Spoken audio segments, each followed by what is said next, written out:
L'État a toujours abandonné l'espace Kasaï. L'espace Kasaï se trouve être au centre. Et puis la politique belge a la capitale na Lulaburu, mais seulement pendant les 32 ans maréchal, le Kasaï était abandonné. C'était Mezaki le lote de Konanga, Magamo Bandi depuis Kala, le régime AFDEL, les retombées du régime AFDEL à Magamo Mingi. L'AFDEL était venu avec une politique d'écraser l'initiative de tous les Congolais parce que c'était un conglomérat des aventuriers qui pensaient sous-traiter Mokanabiso au Congo. Et heureusement que Mouzé Mokabeta qui a masola aventurier, parce qu'il a manipulé pour Nateka Congo. Ne jamais trahir le Congo. Alors, tant que Bango Baye, Babandi Makambuya Kokuta déjà une partie à Bakassin, bazo contrôler moi économie en Boka. Il faut se souvenir, on a un sociologue, dans le au travers les faits. Les faits sociaux sont têtus, ils sont toto-globaux.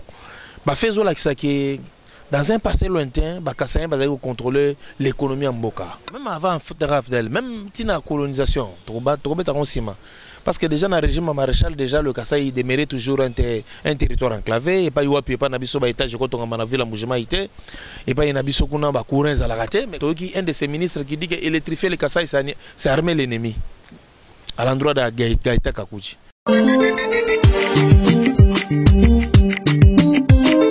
Salut fidèles téléspectateurs habitants de Kinshasa, de Brazzaville et même de l'intérieur de la RTC, je vous salue. En tout cas, heureuse de vous savoir nombreux devant vos écrans en train de nous suivre en ce moment dans cette tranche de magazine percé. Comme je vous l'ai toujours dit, je reçois des invités aussi spéciaux. Alors, je me retourne d'abord vers mon invité que je vais d'abord présenter. Il s'appelle Monsieur Étienne Flavien Kalonji. Étienne Vivien Kalonji. Monsieur Étienne Vivien Kalonji, est-ce que vous pouvez d'abord vous expliquer, c'est-à-dire que vous présentez devant nos téléspectateurs afin qu'ils puissent vous connaître? Merci beaucoup, madame. Moi, je me nomme Étienne Vivien Kalonji Kabengele. Je suis politologue de formation. Je suis chercheur indépendant à la question de la résolution non violente des conflits et aussi à la sociologie et histoire politique approfondie de notre pays. Je suis animateur des émissions sur la citoyenneté, la démocratie et la non-violence dans bon nombre de médias dans le Kwilu où je preste. Et au-delà de cela aussi, je suis un agent dans une entreprise quelque part. D'accord, merci beaucoup. Donc il faut préciser que vous n'êtes pas de Kinshasa. Oui, je ne suis pas de Kinshasa parce que toute ma vie, je la passe à l'intérieur du pays. Et au-delà de ce que je venais de dire, je suis aussi un coach motivateur et formateur des activistes civiques non violents. Je pourrais par la suite vous dire de quoi s'agit-il, parce que je forme des gens à apprendre à exercer ce que le professeur Dominique Mémé dit, le métier du citoyen. Dominique Mémé est une dame professeure en France en sociologie, et c'est parmi des personnes qui encouragent le peuple à comprendre la dynamique qu'elle doit inscrire dans ce qu'on appelle la participation citoyenne pour l'avancement d'une démocratie.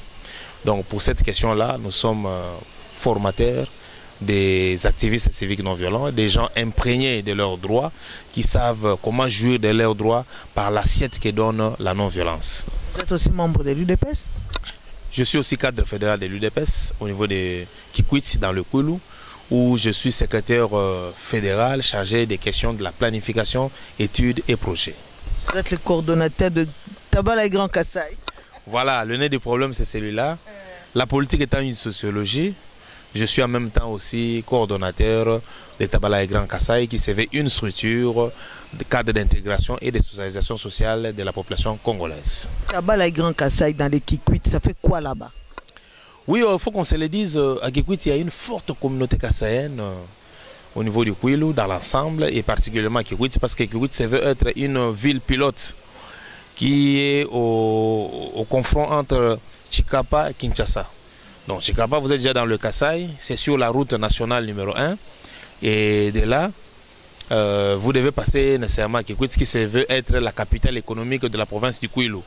Et bon nombre de nos frères, compte tenu de la précarité des vies dans l'espace Kasaï, l'espace Kasaï est un espace enclavé, bon nombre de nos frères n'acceptant plus de vivre comme s'ils étaient au 19e siècle, et l'homme aspirant toujours au développement, bon nombre de nos frères ont choisi le Kwilu et Kikwit en particulier comme étant une énième terre pour eux, parce qu'ils ont appris peut-être des écoles à Kinshasa que la vie est tellement chère. Et bon nombre se sont alors décidés de demeurer à Kikwit. Et les statistiques qui nous donnent, nous sommes une forte population au niveau de la ville de Kikwit. Il a fallu maintenant comment chercher à fédérer tous nos frères et savoir comment se comporter chez nos compatriotes congolais qui nous reçoivent en toute hospitalité. Pardon, nous voulons comprendre, comment se fait-il que la population kassaïenne kima Kassaï, comme quoi il y a la souffrance là-bas, au moment où les loyaux sont au pouvoir? Est-ce que c'est normal? Le régime AFDEL, les retombées du régime AFDEL, l'AFDEL était venu avec une politique d'écraser l'initiative de tous les Congolais, parce que c'était un conglomérat des aventuriers qui pensaient sous-traiter le cannabis au Congo. Et heureusement que Mouzé Mokabeta qui a aventurier, parce qu'il a manipulé le Congo. Ne jamais trahir le Congo. Alors, tant que Baye, Bandi Makambouya Kokuta déjà une partie à Bakassin, bazo contrôler moi économie en Boka. Il faut se souvenir, il y a un sociologue. Au travers les faits sociaux sont têtus, ils sont totaux globaux. Dans un passé lointain, Bakassin bazo contrôler l'économie en Boka. On avait entre autres. Mais il ne faut pas oublier que Hermokobo peut passer à Bandi depuis avant même entrer à Afdel. Même avant Afdel, même la colonisation, parce que déjà dans le régime maréchal, déjà le Kasaï demeurait toujours un territoire enclavé, et pas Yuapi, pas Nabiso Baïtage, quand on a vu la mouvement été, et pas Nabiso Kuna Bakourens à la raté. Et pourtant, maman Mounene, Nako salué en passant, maman Zouzou Mbombo, a Ebisa Kibiso, Tokendaka Kokuta Nanae, na cadre ya Tabala Grand Kasaï, a Ebisa Kabiso que. La ville est à Congo et Tongama na mbongo ya Kasai. Mais comment se fait-il aujourd'hui Kasai inde tokolo ba l'échec ya ba province nyos? C'était fait sciemment de Gorangai. C'était fait sciemment parce que Makambo même en pour Kasai comme à deux provinces à l'époque. Ils allaient ma solo ko ba belge ba bandai ko kota déjà na kati na ngopo na ko telemisa mona Kasai contre moi na Kasai. Il a fallu bitumba pe ko bomana entre ba Kasai ba luba ba bomani ba ngomoko ne ba ko sala deuxième province. Et Bandagi Bongo a été autonome du sud Kasaï pour revenir par après la province de Kasaï oriental. Et ça, c'est une histoire tragique. Mais seulement il faut reconnaître que déjà belge avec anthropologue, ethnologue, étudié qu'il fallait laisser les Kasaï parce que le peuple Kasaï était tellement très éveillé. Dans le régime maréchal, on n'a pas ici accompagné l'initiative privée. Vu l'embougement et Tongama dans l'initiative privée, il n'y a jamais question, il y a urbanisation, il y a l'état, il y a colon. À telle enseigne que les lots érosion ils ont ravagé parce qu'il a fallu que l'État accompagne l'initiative privée à recadrer Makambo, à prévoir Banzela, Minen et Bakanivo, tout ça pour que Maï, Tol, Yabandaku et Bouma, l'objet balabala. C'est ça la plus grande difficulté. Donc l'État a toujours abandonné l'espace Kasaï. L'espace Kasaï se trouve être au centre. Et puis la politique belge, il y a la capitale de Lulabur, de l'Okomikananga. Mais seulement, pendant les 32 ans maréchal, le Kasaï était abandonné. Et Mouzaï Kokota Toki, un de ses ministres qui dit qu'électrifier le Kasaï, c'est armer l'ennemi. À l'endroit de Gaïta Kakuji, Magama Somo. Qui est Kakuji? Kakuji Muluba, Muluba Yakatanga. Parce que Muluba c'est un concept créé. C'est un Muluba comme un Muluba Kassaïen. Parce qu'il n'y a pas Muluba. Kabila pas un Muluba Kati, c'est un Kassaïen. C'est un Muluba. Le Kasaï est Sima. Tous les Baluba Baouti na Sangaluba na Kabongo na Nord Katanga. C'est par l'immigration du peuple, au balandi la rivière Lubilangi, bakomi baluba Lubilangi. Au balandi la Lulua, bakomi la rivière, bakomi baluba Lulua. Tous sont baluba, baluba monokomoko. Soba kiluba lolo, au lobi chiluba et lokomoko. Ce sont des frères, les enfants de Ilungambiji, le chasseur, qui était venu chez le Kabila Zane Muluba. Muluba, kuno benga on baluba. Aza Muluba, alors ne makambo. Donc Aza Muluba, Yankoro, Yamanono, Muluba. Bako sayote. Mais seulement makambo photo le belon na bandeko que le Kasaï en soi ezali territoire où ezaki peuplé par Baouta na nord Katanga na Kabongo. Baye ko constituer ba territoire ba ville. Et très longtemps batiki yango bongo dans l'abandon dans la c'est un même peuple. Bakatangé na Bakassaïen, baza peuple moko. Bakatangé à nord Katanga. OK. ce sont des Baluba comme les Kassaïens. C'est un même peuple, une même culture. Aujourd'hui, rivalité entre Bango. C'est dur. C'est la politique. Politique, ça l'a divisé pour mieux régner. Mais c'est un même peuple. Parce que les éléments sociologiques qui prouvent les facteurs d'organisateurs communs des personnes dans une société, c'est la langue, la culture. Tant que la langue, inventé la culture, vous portez les mêmes noms, les Masengo, les Mwamba, les Ilunga, les Mutombo, tous les noms que vous voyez chez les Kassaïens, ça se trouve chez les Baluba là-bas au Katanga. Donc, ils sont des enfants de Ilunga Mbidi le chasseur qui était venu dans le territoire de Bayemba, à qui on avait offert une femme Yemba, et à Boti Moana, à Pessie, Kombo, Yakalala, Ilunga Mbidi, l'ancêtre de tous les Baluba. Et bilo qu'on est tout le Belakongo, bah tu vas comprendre, parce que Ilunga Mbidi a zagi na mwasi na ye, Kombo na Nseya, et que Ndeboye, et au Komake Nseya, wana botaki kumwimba, na leki na ye, mais seulement, papa azalaki trop matata zobeta mama tina mwana bana bakomi mikolo mwana liboso me papa ko betaka mama nanga boye te na miso ya batu boye soni boye ndenge nazwi mama na govana na lupangu nanga papa na lobi wana zaki nde na beta solo ya Kasongo Nyembo, le descendant de Kalala Ilunga Mbidi, le chef Kasongo Nyembo. Ye wana nde siko ya bando beta mwasi Nseya, et que ko beta beti Nseya mingi mwana liboso supporter te amemi mama na ye na lupango ya ye moi papa accéder sous ko luka mama ezate libale saneti et ça séparation papa lobi moi no telemelinga na tolo moi no abotoli moi sinanga ko vanda na ndako na ye moi no so nga na kufia ko remplacer nga na trône te a préparer bongo conseil de sage na ye ne ba ko sala masolo ya ke ba préparer petit frère na ya kumwimba a remplacer papa na ye so akufi et scénario ngo ezaki ke tangu maman Nseya atandi madeso ya ye bato bautai na scénario ko ba sacrifice yo kumwimba na leki ne ba pesaki bazuya kumwimba babwaki na mayekei ya leki na ye balakisi ke bakoko bayambi sacrifice wana nde bazongi na ko esengo ke leki akumwimba ne mutazu pouvoir banyati madeso maman Nseya siko kumolela madeso nga bapanze on atandaki po ekauka na moyo tolia ne mwa na bite bato ba mutuma be ba botolinga héritage ya pouvoir ba bebisi biloko mama nanga tika zo mama nanga toke na biso ailleurs nde ba ko mata bakena Kasai kumwimba aye na mama na ye na bato na ye Longwe Katanga yango babi nkunda ya Nseya kumwanga na yi bato ba ye banyati kunda ya Nseya nde yango favoriser l'immigration des peuples et nous sommes issus d'un ancêtre lointain commun qui est Kalala Ilunga Mbidi. Kalala c'est un général d'armée. C'est la nomenclature où appelle ça Vita, le général des corps d'armée, comme Kalala qui était l'espion qui devait aller infiltrer l'ennemi, comprendre ce que l'ennemi est en train de mijoter pour tout envahir. Alors Kalala Ilunga Mbidi ne m'a ko étendre l'empire Luba. Donc biloko photo Luba ko batu ba yeba yango ba sepela ba yeba bisika to uta parce que biso toza bana ya Lubena. To uta bongo na Éthiopie na nord. Tozali bato to benga to ba bena Isalela, bana ya Jacob. Parce que Lubena akenda ko bima une maîtresse maman na ya papa na ye nde papa na ye alakela kebela keli mabe nde bana o ya boti ba panzani na mokili nde pa yo kuti ba juif bana Éthiopie bato ba yindo ba juif nde na sima ya bato ba yindo ba juif nde biso to moni yango moni kutimo ya biso e yana makambo ebele kukaina kati ya Bible interdit ebele le kwa ka ba juif tango zoka ke non Jacob azali na bana 13 12 mibali 13e de Dina. Mais baboy kotanga Dina babika les 12 tribus de Juda. Ote baluba bango balinga basite te wana ezali coutume ya batwana ba Yuda ne blogo zaki ne ressemblance pas na biso. Ce n'est pas non plus pour minimiser les grandes dames qui wana lelo babenga ka baluba nyonso ba juif. Tozali ba Yuda parce que makambo ebele okomona biso tozoba ke bazokolo bagano Yahweh Shama.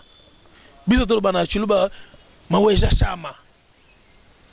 Biso tozoko benga ye Yahweh Yehowa wa misumba. Ozokoyoka les 4 tétragrammes ezali respecter YHWH Yehowa misumba.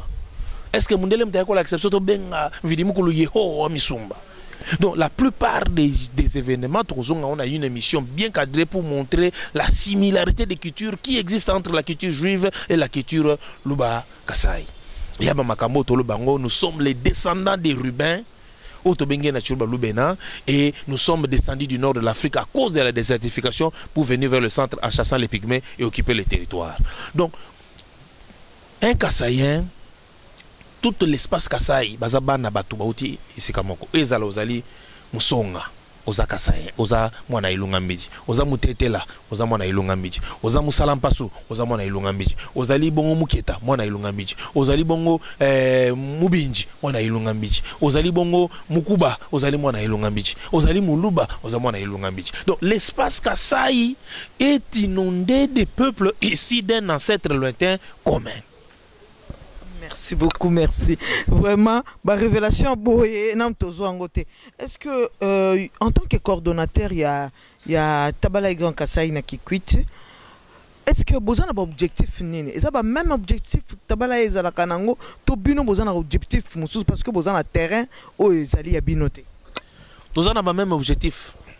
L'objectif à Liboso, il y a moi, il y a Tabala Grand Kasaï, c'est de se réveiller. Tout le monde est bandengeni. Et c'est se prendre en charge. Parce que démocratie autoponie, ezali bongo système ezoko senga la participation citoyenne. Ce qui peuple croisé m'a beaucoup côté la makambo démocratie au salemate. Il faut que le peuple vienne en appui, que le peuple participe pour enclencher ce que Alain Touraine lobby est commis côté liya yonanga na processus décisionnel. Cause la décision au kamambo que ça soit l'apanage de la politique et comme yonanga toyokani tobi ke burumeso ya biso to moni ko koto nzeleza te papa ya kana koto ta na koto yo soko tali yango bien tête telemelio po fo bongisa kote wana biso. Ce n'est pas une discrimination puisque la population Congo est dans la province ebele. Pourquoi seulement avoir choisi peuple kasayen kaka bino bo bende na ndenge na bino te wana na comité na zone l'action dans l'aspect général ya conception de démocratie siko biso ba kasayen auto vivre dans Kikwit to ba paya to yeba ba négociation ba kongomani ba congolais ya mutema malamu ba yambi biso pe ba pusani pe biso pe to vanda na bango siko to ndimi to za na structure ya Tabala Grand Kasaï pour na ko véhiculer ba valeur ko estirper ba défaut eza na kati ya kasayen ou eza ko sala ki a vivre na ndeko ne en parfaite harmonie ko banda ko tangisa ko sokola mitu ya bana Kasaï ko yeba ke toye pa bandeko ba yambi biso bandeko ya biso to uti na ba na koko moko lointain. Pourquoi na Kikongo kukuta 80 vocabulaire ya Kikongo nyosa na chulu. Ba élection ba même bande quand on peut kané ba bomaka bande ko na bino msusu. Oui, c'est parce qu'ils étaient manipulés par des politiciens en mal de positionnement. Voilà pourquoi la raison d'être Ebiso Tabala Grand Kasaï, c'est pour permettre l'interpénétration culturelle du peuple. Tobi culture ya biso mayeza malamu to laksana bandeko. Mayeza mabeto longola to copier malamu za na bandeko na biso bandimi ke to vanda na bango esika moko. Alors, cette solidarité d'homogénéité culturelle toujours favorisée dans la Katia Kikwiti, dans le Kwilu, c'est pour nous permettre de voir l'intelligence de Konabiso, tous à la stigmatiser, na été embolé à Biso Amabe, tout le bâtiment, tous le pouvoir, des consciences du pouvoir, tout le monde m'a péca, au bout de sa tête, tu sais qu'il a du pouvoir, Azakasaye, oui, mais yo a présenté, c'est l'individu, tu sais qu'il est présent, il a yoté. Ce que yeba le lengeni, c'est fait que le vent n'a pas de Konao, na Katia Mboka. La parfaite harmonie. En tant que coordonnateur à Tabala Grand Kasaï, est-ce que les autres dérangés, les autres salamoi pas cité comme on a que président de la République autant déjà 3 ans au Kalaté à Kokisi, maintenant il y a Tata Kasaï. T'es président de la République. Pourtant les province naïe et puis province Oyo population ils n'a pas si collé la province science. La population, la province population pas c'était la province au Congo pas ses alliés. Ngana zana kuilu na mona bakela si batwata ngana sabanzete. Kela si basala bakela si makasa. C'est partout au Congo. J'ai l'avantage d'avoir sillonné le Congo. Ceux qui en Équateur somo bama, somo. Okole là. Ceux qui na Otuele somo. Okomi na mboko ya Wamba et pas na Hanuarite. So mutu ke lekiba na bala nango mutakala. Mbango mona mutukate. Donc ils ont dans tout le Congo. Mais le président étant ressortissant de ses coins, parce que quand on est président, on ne s'appartient plus à sa tribu ou à sa province. On est le fédérateur de toute la République. Ayebi ke mayakosa les ebele kuna. Aboyo akende comme mettant muta ke ne peut sa promesse. Alingi ke ba oyo ba biloko mike tindi déjà et banda déjà ko salama et vandi sa ba jalon pourtant ya ko makuna ba mona ke oui akoloba parce que na yebi ya muta parole. Asa mutu moko d'une parole légendaire. Ce qu'on lobby oui na etikala oui. Hermokobo ba parole na ezali un peu ça dit qu'ils ont trouvé ba barrière, to éviter ce tokolo ba barrière ou quoi mais jusque là autant tous monde même na économie en mboka, na vie sociale depuis baloba ki que nani UDP c'est télémi à koloba ki non biloko ekiti cardant $70 mais jusque là makambo changé té. Vie sociale au président a prometté qui en tout cas jusque-là, n'en bougé. Côté avion, n'en parlons pas. Au moment où avion Kitty, oui, avion Kitty, mais bagage est commis, bagage est pris pour compléter prix avion. Donc on a même prix. Aux hommes on a été que quelque part ils ont un peu honoré parole. Il y a parole les a déjà. Et ça les matin à Congo. Ministre na équipe na union va conseiller ba kitati na isika oyo. Ba grossiste commerçant congolais ba kena osomba biloko pour vérifier ba prix au ba sombaka na ba taxe l'état futaka bango ba yeba ko établir prix au ba tekela ba congolais. Te moko yo to une énième richesse za ne mutema mabe. Et le bango vient nga Félix Oazé quoi. Une énième richesse za ne mutema mabe. Donc ministre akita na Namibie bisika ba changer ezali, ba surgeler ezali, ba vérifier na marché ba moni que non, c'est le jour et la nuit. Donc bateau baso ma biloko moins cher, ba ya côté kango extrêmement cher. Donc muto beta intérêt à 150%, 180%. Donc faut ala ndoki. Ba bomignon so concurrence ba créer ya bango ba structure. Ba gona ba bateau na bango ke na ozo biloko kuna.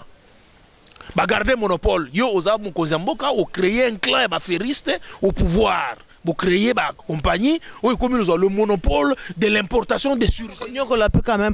La même population.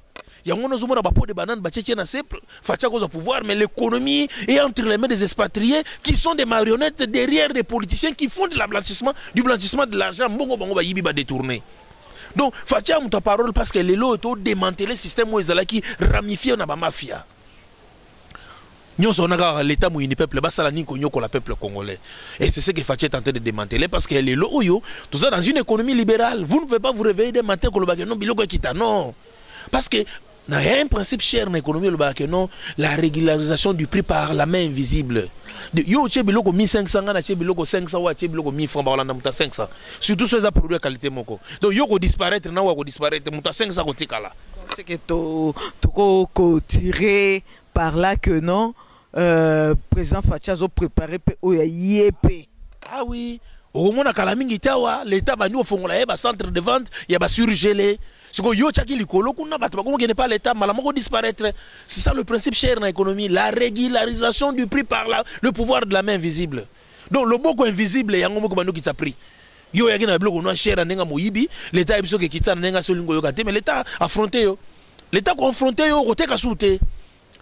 Donc, tout ça dans le système où non, clan wana ou batu ba utaki to bango non les retombées de pétrole be ali kambana tikanga ina nyata setene sikana o zo salanga moi pasi to zo mona mukolo régal ako tambola ko pesa ka ba don par ci par là ko pesa ka ba don mais don ko banda tena na entreprise régal ko kitana ba prix ya biloko avant ko keno ko pesa ka batu ba don siko yo zo pesa ba don yo travaille na compagnie ni po yo sala régal ozo ki misolo po sala régal yo zogi misolo api poto yebi parcours moto na moto yo komi mokonzi ya régal yo ça na compagnie quelle est ta carrière professionnelle de combien d'années ozo misolo api poto mona di ko ba no so bato ebele o komo sala badon est-ce que première dame tsoko zaki première dame ningo lobake no ozaki na kosa na compagnie moko boyeto na jekami to na miba ozali na carrière professionnelle à 40 première dame pèse un salaire mais salaire ngo ya ko permettre no sala badon na ko sala ba compagnie o komi ya feriste partout bo créer bo na sima ba indien sima ba chinois. Donc, ndeko ingolobake ezalaki une politique de prédation. Bako yiba sans pitié. Nele lo ba corrompre le peuple. Na biloko ba œuvre philanthropique mais maman de aussi là. Au nom de l'alternance, Fati Béton a dosé Mamouebele. A dosé Mamouebele biki non tout ce canon de l'alternance c'est simbanano. Hein? Mais si c'est beau tamanano tonima. Mais le jour viendra tant que nous sommes calonge de pouvoir, on va régler des comptes avec les gens. Lui, sur la question, il y a sagesse politique, hein, nous lui concédons. Parce qu'on va nous régler problème, il ne va rien faire. Le pays sera précipité dans le trouble. Laissez que Fatia Salatana Yalenga, avec ta demande à Yalongwa, ils va calonge au pouvoir. Toba Mapangila. Toba kumbi toba nani bazo pouvoir hein likambo yo président Jean-Marc Azolo Beza solo que bogotika na pouvoir ti yesoya te mais toujours banango na langage bakopi ko sipanda biso baboto biso na yango so to organiser te mais un parti politique eza un laboratoire de pensée où ils ont concevoir que ce qu'on a pouvoir faut que conserver et le plus longtemps possible et ça Jean-Marc m'a inventé te bato ba inventer politique ne balobiango nous avons pour objectif de conquérir le pouvoir, de l'exercer et de le préserver le plus longtemps possible. Car cela ne tient que pouvoir d'une manière démocratique. Jusque-là, on a eu des personnes un peu bilinga, qui met à la tête, tout en akamutu, kochana ba piège, ainsi de suite, ko soulever ba maman ba tombo qui dernièrement pour le président Jean-Marc na CG Augustin Kabouya. Donc, on ne voit pas la tranquillité. Comment est-ce que beaucoup le babo maintenir pouvoir en au moment où parti yemoko eza revendre il dépend de sa force monene mais seulement to sengane na leadership eza na place hein bakanisa nanu que c'est une formation politique légendaire. L'arrière pays eza comme faut pas siko bino idps mona ka ki boza force mais après ba surprendre bino yang to lingolo message na ngolo ba kambia idps dans l'arrière pays idps eza ka lokwa parti à opposition. So tali ba infrastructure, tali santé bato IDPS, tali makamba ko sala bato kaya pasi. Il faut bien comprendre que IDPS est dans le pouvoir. Il faut un laboratoire de pensée et ça les makoyeba comment moderniser la politique IDPS, qu'on permette bato ba bundi ngonga molayi babanda ko comprendre effectivement que toi on a pouvoir. Il faut pas être dans un monolithisme de pensée. IDPS c'est là toujours parti au balbaka keno, eza makambo, eza base dem ta décidaka. Et que le sommet se soumettre à la base. Mais ce n'est plus le cas. Donc, tout ce qu'on a cambié, IDPS, la légende, le roi Jamar Kabound, ou qui a eu comme secrétaire général, IDPS, Zubokozi. Papa Kobungate. IDPS, il faut ça dans l'arrière-pays. Tilelo, la petite territoriale, boutique, elle a Kabili, c'est Tilelo pour l'année. Donc, il faut que pour l'année 2023 pour changer la petite territoriale. Mais non. Tilelo, Oyo. Bakabili ce n'est pas dirigé dans l'arrière-pays. Jusque là, il y a des ordres, même dans les mandataires, les entreprises, les vendisi bangote. Ndé angoto lobaki no bakambi na biso IDPS. Sukali ya bokonzi rattraper binote lokola bakabili se bakomaki. Bozonga ndenge bozalaki. Po bato lokola bakabunde bakoti na histoire, apesi IDPS pouvoir. Kabunda s'effacer pour fajato mama. Mais Kabunda peut faut comprendre qu'il y a une base, il y a la base. Tout le monde a des moyens belé mais IDPS par terre. IDPS il faut beaucoup de formation. Bah guerrier va buniming va résister contre vents et marées. Va servir de leur personne. Ma partie mususu se plaindre babi IDPS azana ba cadre parce que la plupart ba IDPS ba oloba o bazo ganga ke ba bundi batangite ata diplôme mon côté mais bazo luka lelo baza ba ministre baza ba PDG. Que bon me sanga mingi na makambo ya IDPS mingi na muta tabala Grand Kassai. Mais seulement répond ka. Naza ko lobano ke IDPS na ba cadre belé biso yo ba cadre ba kala ka minene tout produit na ba livre. Ba kala ka bazé belé mais la minute yo bakala ke belé basani tiko bomba bango basani tiko ignorer bango mais comme baza ba guerrier ba combattant un jour viendra ka ko mona bango tout ça na une réserve ya munene ya IDPS ya ba cadre bato mayele ko le kanga bazé belé mais seulement nous avons besoin que la dynamique politique ezana sommet à partir baye ba ko luka bato yo baye ba neni ko associer bango dans une grande réflexion de la conservation du pouvoir et non dans la précipitation de l'accumulation des richesses personnelles. Voilà pourquoi bateau ba omona ke bango bougeté ba ligne zo bougeté ba komi ko ça net c'est ba komi ko s'inquiéter mais nous savons bien que bateau tozana bango lokwa bakabundo ba tamtema malamu bazonga batu bakumbela bongo batu na bango to sala bongo to à l'étage na kati ya structure na biso moko il faut aller vérifier ba leadership inefficace à l'intérieur. Il faut pas continuer à avancer na bateau bazo sala loko moko te. Moi je suis dans les cours, je vis dans le Kouilou soko yekuna ndeko nanga comprendre que le média est occupé par biso. Donc, Makamoning Zawana, tout ça pour prendre la langue pour nous l'accepter que non, un vrai leader c'est celui qui est à l'écoute de sa base. Pour nous amorcer la réforme et nous permettre de partir dans la compétitif. To boy to ben ngakali sanga ba to bayo ba allié et comme tant au la pouvoir ba comme so bangando. Té, il faut nous favoriser na nous IDPS. Mais les autres ko beta ma solo minga tabala. Merci beaucoup nazongi na tabala Grand Kassai. Ya solo bino bozaba to ozali coordonnateur ya tabala Grand Kassai. Ngana ebete tabala Grand Kassai et ça aussi réveil, n'est-ce pas? Réveil à peuple kassaïen. Alors bino peuple kassaïen bozali ko vivre na ba mboka mususu misika ya province nabino. Est-ce que réveil wana eza pona ko comment je peux dire, moderniser et si ka bovandito esengeli bozonga et si ka o ezali terre natale na bino pona koluka ko modernizango pona koluka ko faire évoluer. Initiative nationale. Il y a une initiative réservée à Bakassaïen.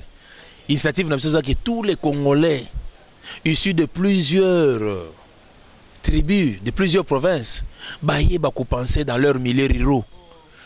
Atoza na Kishasa bunda ke soso bilupango na Kishasa pe bunda na village na bilupango so bape lupango tendeko. Yo yeka ko be komika kinois o vanda na Kishasa o botibana o bosani ke uta quelque part. Donc nous encourageons l'initiative privée à aller construire chez soi. Oza mungbandi oza na ndako na Kishasa yeba peke na gbadolite kuna foza pe na mo lupango. Na yakoma foza pe na lupango. Oza muzande to muyogo yeba peke kuna na wambato na iziro yeba ko to ko s'appelle moi le pang. Ya on a biso do bibiso bakasa. C'est comme ya ko tonda partout place za soute. Nyonso muto nyonso linka kaza na le pang. Kisha c'est comme ya ko tonda parce qu'il y a eu des politiques responsables et pas dans l'état à encourager le développement de nos milieux ruraux. Ya mwana muto zo aspirer au développement muto fois kima bisika ba ve maye na ville quoi so kaza na 17e siècle. Ya mwana zo ke ne vers de ville. Siko ville comme saturée. Bambouteage kili tu es belé le cola. Pourquoi? Parce que l'État a démissionné pour développer ba milieu rural na biso.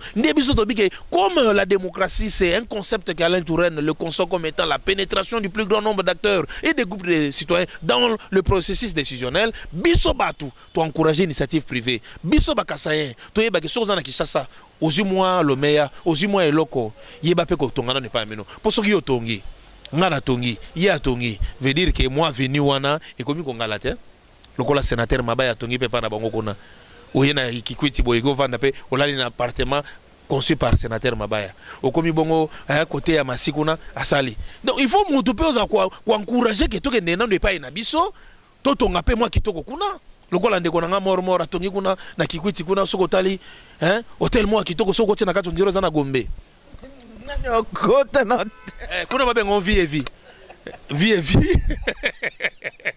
Donc c'est pour dire que Ozali Kassayen yeba koyeba ke biso tozali kolinga ko produire un nouveau type de Kassayen. Un homme réfléchissant, un homme qui sait prendre langue avec ses autres compatriotes parce que nous avons un destin commun à construire. Toyiba to moko to essuyer la mémoire historique commune. Ba katabiso maboko pa na ba beljawa. Ba exploiter biso ba surexploiter biso. Mais les loyo to komi ko zo prise de conscience individuelle ko ba ndeko nga banande bazoa. Bazo mwa kala. Quand vous arrivez du côté de l'Est, vous les Libanais de l'Est. Mounanda za magasin zo encadrer la solidarité de l'homogénéité qui tu réponds de connaître pas ça pe magasin. Ba tongi butembo na mbongo na bango moko pe beni. Babani ko za antenne parabolique oyo depuis les années 86-84. Donc, comment c'est que les loyaux Canal Plus. Alors, nous comprenons le quoi, ça dit que nous encourageons l'initiative privée de la population pour aller développer nos milieux ruraux. Voilà pourquoi, Bissotolmi, Tabala et Grand Kassai, réveillez-vous, la mouka de Koukasayen, Yeba qui est pas inabiso, et pas inabiso, c'est tout un grand village. Qui a à un moment donné, mi baba tonga ngokaka na effort. Il y a la population bangomoko et tout bazaki accompagné te lelo yosoki peuple et l'amour qui sans être accompagné au monité que vous allez effort moi quand on vient. C'est pourquoi nous sommes dans une structure d'intégration et de socialisation sociale. Parce que tant que nous avons formé bateau fédéré bateau nous devons prendre langue aussi avec l'État. Pour prendre langue avec l'État pour nous accompagner. C'est pas l'Amiba. L'Amiba a été construite par le colon belge. Mais nous prenons la ville de Bakwanga. La ville de Bakwanga. La ville de Bakwanga, c'est à travers Boyoka Nezala Magite na Luabour, Newa Pibalou Balou Bilange Bazonga qui na Bakwanga avec le leadership et Albert Kalonge Moulopwe, Kalonge Mukanya, alias Editunga, ne bagi construire la ville de Bakwanga. Donc bisous tous encourager Bandeko, ou Baye, Yabakasayen, Bazana Kishasa. Baye bako s'intégrer dans la biso na tabala et Grand Kassai. C'est réellement une structure qui vous permet maintenant de vous socialiser. Tokoye baneni ko véhiculer la culture kassayenne. Nous avons des valeurs dans notre culture. Le Congo est une mosaïque de culture. Biso bakasai to biti biso culture to mona et ina makamwe bela kitoko mingi. Pour les autres comme la culture la loisiveté, motonyo so abina ko matanga, motonyo so ke no ko melaer, nyonso ki numba pa yuapi mendicité forcée comme partout. Biso to véhiculer ba valeur ezaki pa na biso. Au pousse à poussou mais tu es quand même chef chez toi, maboule pelaka. Et à tel autre monde abato avai na parler na bango, papa tika mbongo bato bale na parler te, mutu na mutu abeta moi la rene mukia ke soma na malewa. Mais Mbaboule Opela n'a pas les nengenini. Nous voulons véhiculer de valeurs. Et chez nous, Tolia Kafoufou, Tobimisi Angobo et Tovani le pan clôturé pour te moi non chia. Orphelin les canabala, la yakati Foufou Tolia, maman. Akata Tolia. Ce sont ces valeurs que nous voulons véhiculer dans Tabala et Grand Kassai. Koyema Magamose la Nganyabena Kassai. Le mariage chez nous, c'est quoi? Le mariage est sacré. La femme, Kasseba Kakabunji. Pas tout le monde qui est mais aujourd'hui, on dit babali était, ils ont sacrifié le lit conjugal. Bah divorce c'est belé. C'est là où nous voulons véhiculer bah tout linga monoko ya biso le chuluba. Cette langue où ils allaient dans vocabulaire à kitoko. On a qui FDL kota ki awa bah te belé bah comment qui koluka koyekola swahili bah école swahili koute fungwa magi mais jusque là non tout le monde était bah école chuluba te pour ko faire véhiculer quand même langue wane panzana partout. Te langue chilube les senga ki kutu teke facha po bandolo mama bakasa baba teti chilube ma déjà depuis kala awa o mona mutu we o mo phénomène o benga we tout ça yo donc na bimi na motoko to na zo ko to na mona kayo na ko belo yo we ça dit que chiluba c'est une langue nationale, une belle langue et ça monoko bena isalela. Donc nous pensons que il faut favoriser la langue ya biso lokola lingala. Obi ke soke na poto po ay boko na Congo Kinshasa faut mettre lingala. Et la langue est un facteur d'organisateur commun des gens dans la société. Donc, nous encourager l'initiative que la langue est au-delà de la langue colonisateur. Parce que là, nous aurons l'indépendance d'esprit et nous pouvons aussi innover des choses pour égaler les autres. Mais surtout, si quelqu'un a colonisé mentalement, alors là, tu comprends que dans ces pays, il y a eu un Mabika Kalanda qui avait parlé de la décolonisation mentale à Congolais. Merci beaucoup, merci Monsieur Vivien Etienne Kalonji. Merci parce que tous ceux qui sont déjà dans souka, mais ceux qui dans l'obéli actualité ôté en tout cas, pourquoi l'obéli qui en ôté? Alors jusque là, tout le monde a pétition belé au tambola na Assemblée nationale. Hein, n'ebi ko sa politologue to ko sauter tapoter. Pétition baniko mata déjà tout contre Mbosso. Est-ce que vous allez d'accord dans le Cambon? Et Simbate, Mbosso, Kodi Apwanga, Bakala Yangolo, Nebalo Barona qui Congo, Mwana Mobala Makasi. Yende to ane bazo po yabeta na nef. Do ba kokate. Ba ko beta na ba scénario ba sala ne Simbate. La majorité à l'Assemblée nationale, il faut qu'on ait 500 députés. Il faut qu'on ait plus de 280 voix. Et Simbate. Et puis, nous avons bozali bobeta mabe. Pour moi, ils ont pris en otage par la Kabylie. Parce que moi, ce que j'ai dit, c'est Nzela, nous combattre le régime. Et Simbate. Oza boko zaba na Nzambe. C'est plein de balobi papa Mbosso Kaka soki alinga koyoka bango te ba député, soki ba ye kaka alobeli soki il faut ko prolonger état de siège ko prolonger te akati esili mais batu ba kotisa ba dossier banda kala. Mais alinga koyoka ba député te. Ba député to yebi bango ba to akanyaka. To yebi ngeni ni Kabila. On est malemba za mutakanyaka. Bango tu ba to masolo. Baba to masolo ba compagnie ki Kabila ba pese ba beki na mboko oyo. To ebina ma bi votaki na machine na ba parler na bango. Soki musunya makeleki makasi to zambeli to katango. Bango ba yeba ke no président de la République jusque là za ba prérogative ko dissoudre l'Assemblée wan. Soki bango ba longoli Mbosso ba ko dissoudre, ba to révoquer bango. Comme ça président anticiper ba élection législative peuple la PC majorité. Ba ça la blaguité le roi total la bango na tout ke na mona ninga douceur. Bo tout ke na mona ninga douceur to maintenir ka makamoto chambardete, mais bino moni ki wa mayele ko le peuple. D'abord ninga za to se reconnaître na bango ta. To se reconnaître na ba to na te. Baba fausseur. Alors makamango ko sila na 2023. Soki bango ba lingi kimi zalate avant 2023 ba ko dissoudre le parlement wana. Et que peuple ko pesa fati béton, on peut se majorité sika. Ba ça blague te poto za trop tolérant, to ndi magenon deko na nenga bien to ke nekaka. Mais so bango mbala sake bango kaka bango ba linga ka ke no kanyaka, bango kaka ne ba so misolo. Alors ba ke Mbosso ko da so bango ba mekika Mbosso ko dia. Waza na peuple. Aba Mbosso ko dia waza na peuple. D'accord, merci beaucoup. Tu as commis vraiment la souka. Alors, dans la souka émission, na biso na osepela. Oh lobana moi, hein? Langila, tolobi na lingala, tolobi na français. Moi langila na souka. Oh passez-moi message moi na peuple congolais. Topé na peuple ressortissant et tabala grand Kassai. Bana betu ba mo espace Kassai, bana betu ba Kassai munena. Mushini mudi mukulumpe wewe tumusuku ngambele malo bana babena Kassai munena. Là je vois Jean Kamba Ibwacha. c'est docteur en histoire de mentalité, c'est un mentor qui ne cesse de nous émerveiller par ses publications. Ndeko yo tozo bisika bozali moi bunu ji tout no ambele bwanyiki nji banji fika bwane nuku tabala. Bana ba yulunga bidi ndu mwa bakai. Quand on va kushala nuku tu rêver et pourtant il faut tu kala chintu chimwel. Bon le kai tu benza structure wa tabala e Grand Kasai. Tabala e Kasai munena. Bwanene badi bumvoko ku mwakulu ni ngambeu nu semene mwabutu di tudi ni coordination mu chinsanso tudi coordination myaba yonso bukongo mungalata nu lobwanyi tukala tuteka mitukabaka mwela to tula meji ate tukumanyi bwanyi mukalenga mbwetu ato mukalenga mbwetu musukuleje bwanyi le pouvoir appartient au peuple. C'est le peuple qui enclenche le processus décisionnel. Qui bolga i mwabu nu jibana betu loi parce que tetu munkachi mwatabala e Grand Kasai tudi ni malu akwambulishanga na mutetu ni tetu badi bakenga.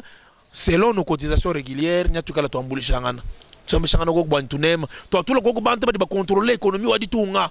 L'économie est tout le monde qui est Benito. Moi, je suis tout le monde qui est tout le monde. Tout le monde qui est tout le monde qui est tout le monde qui est tout le monde qui est tout le monde qui est tout le monde qui est tout le patronat ou les commerçants qui est bwanyi nikala nulo tumanye bwanyi uduenza chinganyi mwana mao. Chitu batete kuambulisha bwanyi utanta koko chinganyi.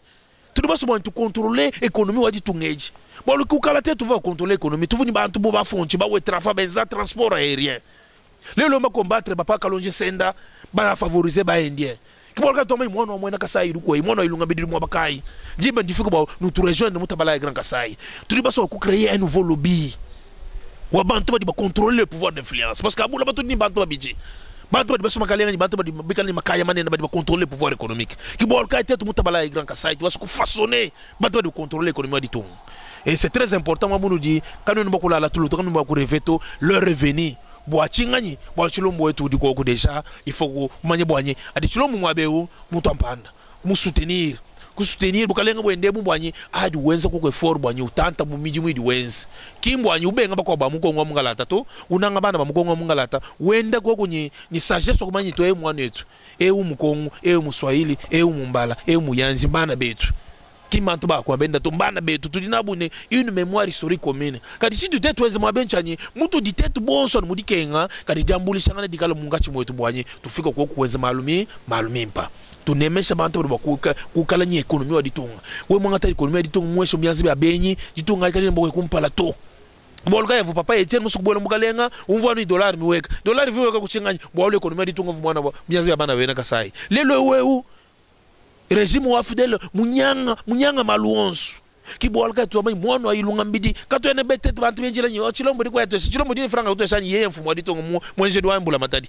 tetu kiba bake bi franga ba papa vande kundi mwa bakai bana betu bonso wadi bakiba franga ndi mwa bakai jibe jikala ibumvo bitu twamba tujambulishanga nayi ikala eno lo musritiro atabala Grand Kasai mutu tuteni ma réunion kudi ma bantu bonso ya la crème intellectuelle kasayenne qui est là tudini bantu ba makanda badi babunyi muntu amu tudine no bezo bwanyu no lo musritiro wetu tuteka nyenyi kabaka mwela mitu y réfléchir bwanye comment construire un nouveau type des Congolais ou de contrôler le pouvoir économique. Tant qu'il est le Vakato, Itaga, ou de contrôler le gouvernement de Kasai. Bien individuellement, il faut un cadre d'intégration des associations sociales. Beaucoup légitime, beaucoup Merci beaucoup, papa. Pas de commentaires, hein? Sinon je risque de gaffer à Chiluba. Merci beaucoup, merci à tous les téléspectateurs, merci à Yogo Digital qui tient la caméra et Yogo Espoir, hein?